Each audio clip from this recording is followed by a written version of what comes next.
lorsqu'on décide, lorsqu'on décide d'approfondir ses connaissances, d'étudier le monde de la mystique, comprendre l'anatomie de l'univers, qu'on appelle la Kabbalah, qui veut dire recevoir. Quand on décide de rentrer dans ce monde-là, de s'attacher à Dieu, qui est le créateur et le fournisseur de l'univers, les relations amoureuses sont différentes.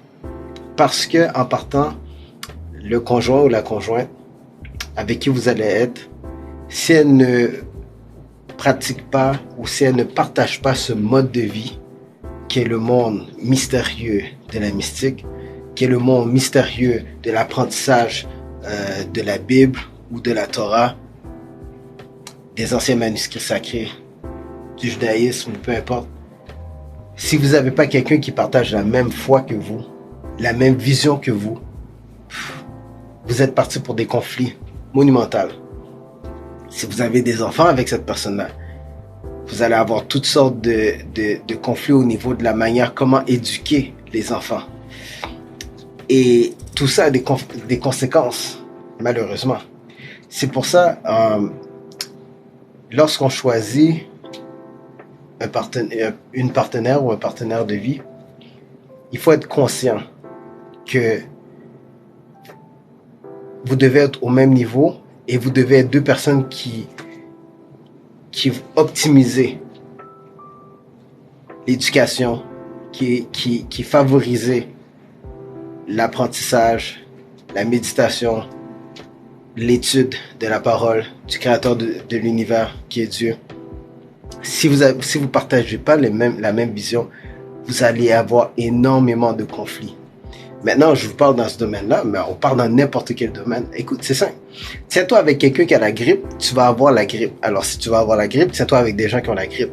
Maintenant, si tu vas avoir du succès, tiens-toi avec des gens qui ont du succès. Forcément, tu auras du succès. Dis-moi avec qui tu tiens, je te dirai qui tu es. Alors, c'est la même chose en amour. Pourquoi pas? Je comprends pas pourquoi on n'applique pas ce principe-là en amour. Dis-moi avec qui tu tiens, je te dirai qui tu es. Donc, la personne que vous choisissez doit vous représenter.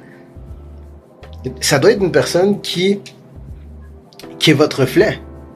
Si vous êtes une femme, puis vous choisissez un homme qui ne vous représente pas, vous allez avoir honte de sortir avec cette personne-là.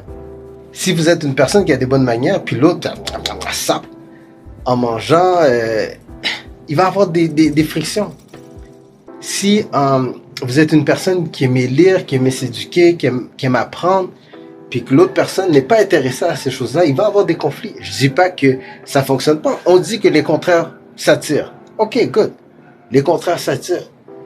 Mais ce qu'on vous dit pas, c'est que les contraires ont beaucoup d'afflictions, ont beaucoup de défis, ont beaucoup d'ajustements et de compromis à faire. Pourquoi compliquer sa vie? Il est favorable de laisser le créateur de l'univers nous envoyer le ou la partenaire idéal. Je suis d'accord.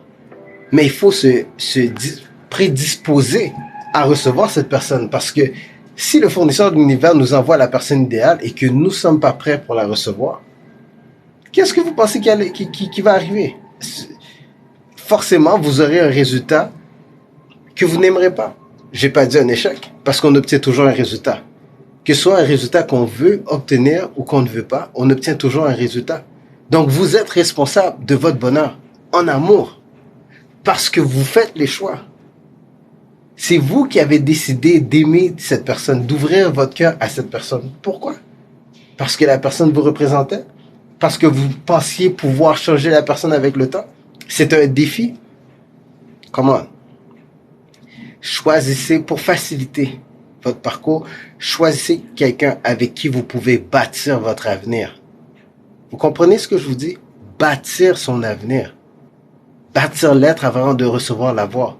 Mais si vous-même, vous n'êtes pas prêt ou prête, la personne va venir et va dire, oh non, ça c'est pas une personne pour moi. Et elle va poursuivre son chemin.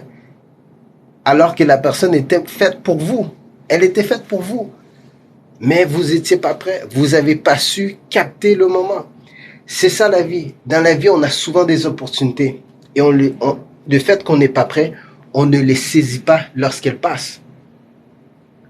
Pourquoi vous pensez que c'est important aujourd'hui de bâtir l'être